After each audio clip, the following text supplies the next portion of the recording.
Hello everyone, आप सभी का स्वागत है आपके अपने चैनल क्विक नॉलेज में। आज की इस वीडियो में हम लोग जेएसएससी सीजीएल से रिलेटेड काफ़ी इंपॉर्टेंट बातों को डिस्कस करेंगे।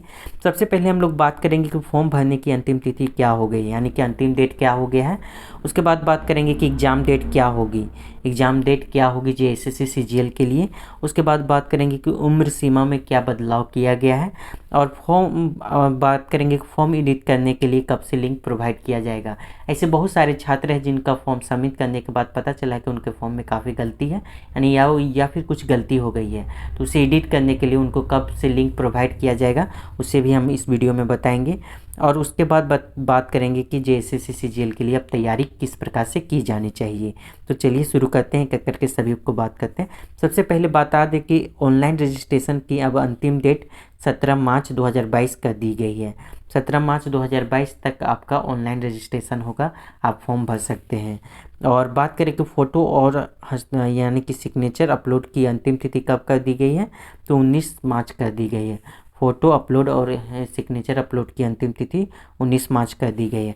और थर्ड सबसे इम्पोर्टेंट बात कर लेते हैं कि वैसे छात्र जिनका फॉर्म में कुछ गलती हो गया है, तो उसे एडिट करने के लिए आपको लिंक प्रोवाइड किया जाएगा। कब किया जाएगा उसे ध्यान से पढ़िए। सभी अभ्यर्थियों के लिए समर्पित ऑनलाइन आवेदन में संशोधित की तिथि क्या है, तो 20 मार्च से आपको वह लिंक प्रोवाइड किया जाएगा, जिसके माध्यम से आप अपने फॉर्म का एडिट कर सकते हैं। और वह लिंक 22 मार्च तक रहेगा, यानी कि 2 दिन के अंतराल में ही आपको फॉर्म एडिट कर लेना है। 2 दिन के अंदर ही आपको फॉर्म एडिट कर लेना है। तो ये महत्वपूर्ण जानकारी थी। आगे बात करते हैं कि 2 पोस्ट जैसे कि सहायक प्रशाखा पदाधिकारी और प्लानिंग असिस्टेंट की अधिकतम उम्र गणना में कुछ बदलाव किया गया है, किन छात्रों के लिए किया गया है उसे समझते हैं।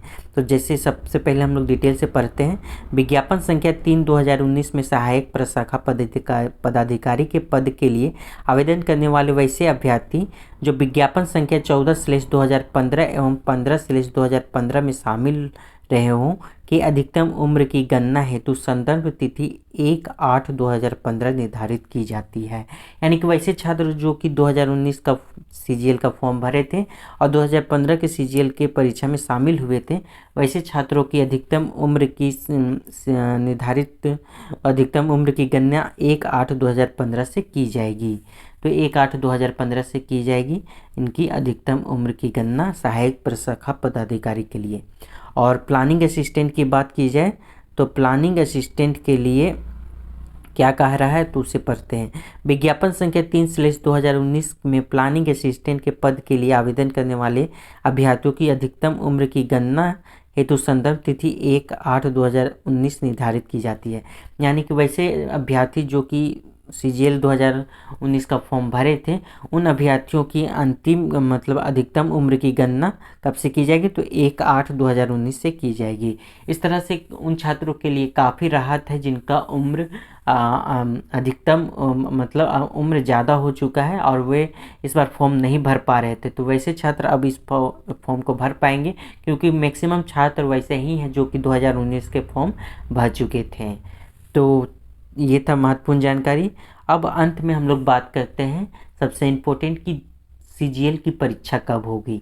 जैसा कि एग्ज़ाम कैलेंडर में आप सभी को पता होगा कि एग्ज़ाम कैलेंडर में फर्स्ट वीक ऑफ अप्रैल दिया गया था कि सीजीएल का परीक्षा होगा, मगर 22 तारीख तक यानी कि 22 मार्च तक तो फॉर्म के भरने और करेक्शन में ही बीत जाएगा। यानी कि फर्स्ट वीक ऑफ अप्रैल में तो काफ़ी कम चांसेस है कि एग्ज़ाम हो, पर आपको मान के चलना चाहिए कि फर्स्ट वीक ऑफ अप्रैल तक आपको सिलेबस कवर कर लेना है। उससे क्या होगा कि आप सिलेबस कवर कर लेंगे और आप बाकी छात्रों के मुकाबले एक कदम आगे होंगे। और एक कदम आगे होना भी ज़रूरी है, क्योंकि कंपटीशन एग्ज़ाम है, आपको दूसरों से compete करना है, तो दूसरों से आगे होना है ताकि आप सिलेक्शन के बेहद करीब पहुंच पाएँ। तो ये है कि बहुत कम चांसेस है कि फर्स्ट वीक ऑफ अप्रैल में एग्ज़ाम हो, मगर अप्रैल जल्द ही होने की संभावना है। तो चलिए आगे बढ़ते हैं और आपको बताते हैं कि सीजीएल की तैयारी किस प्रकार से की जानी चाहिए। जैसे कि सीजीएल में 3 पेपर है, पेपर 1, 2 और 3। तो आप देख सकते हैं कि पेपर 1 जिसकी क्वालिफाइंग इन नेचर है, पेपर 2 में आपका 100 प्रश्न रहेंगे और पेपर 3 में आपका 150 क्वेश्चन रहेंगे। मगर पेपर 2 आपके लिए मोस्ट इम्पोर्टेंट हो जाता है, क्योंकि पेपर 3 के सिलेबस के कंपेयर से पेपर 2 का सिलेबस लगभग 50% से भी कम हो जाता है, और उसमें आपको 100 प्रश्न यानी कि 300 नंबर के क्वेश्चन देखने को मिलेगा। अगर आप पेपर 3 को स्ट्रॉन्ग कर लेते हैं तो आप सिलेक्शन में कंपटीशन में काफ़ी आगे रहेंगे, और पेपर 3 में अगर आप चूक जाते हैं तो आप सिलेक्शन से लगभग निकल जाएंगे। इसलिए पेपर 2 में आपका लैंग्वेज पेपर काफ़ी स्ट्रॉन्ग होना चाहिए। और पेपर 3 की बात करें तो इसमें आप सेक्शन से तोड़ के देखिए कि झारखंड का सेक्शन जो कि 40 प्रश्न है, उससे ये सेक्शन आपका स्ट्रॉन्ग होना चाहिए। और बात करें जो 20 प्रश्न के सेक्शन है, जैसे कि रीजनिंग हो गया, मैथ हो गया, कंप्यूटर हो गया, साइंस हो गया, जो कि इन सभी से 20 प्रश्न पूछे जाएंगे, ये सेक्शन भी आपके अच्छे होने चाहिए। तो अगर इस तरह से आप तैयारी करते हैं तो आपका सिलेक्शन के चांस बढ़ जाते हैं।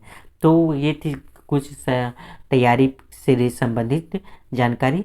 तो इस वीडियो को रखते हैं यहीं तक। अगर आपका कुछ प्रश्न है तो आप हमें कमेंट सेक्शन में कमेंट करके आप हमसे पूछ सकते हैं, हम हर एक कमेंट का जवाब देंगे। और आप हमारे टेलीग्राम चैनल से ज़रूर जुड़िए, वहाँ पे सभी नोटिफिकेशन का PDF प्रोवाइड किया जाता है, साथ ही करंट अफेयर के भी PDF प्रोवाइड किए जाते हैं। तो टेलीग्राम चैनल का लिंक भी आपको वीडियो के डिस्क्रिप्शन में प्रोवाइड कर दिया जाएगा। तो इस वीडियो को रखते हैं यहीं तक। वीडियो देखने के लिए आप सभी का बहुत बहुत धन्यवाद।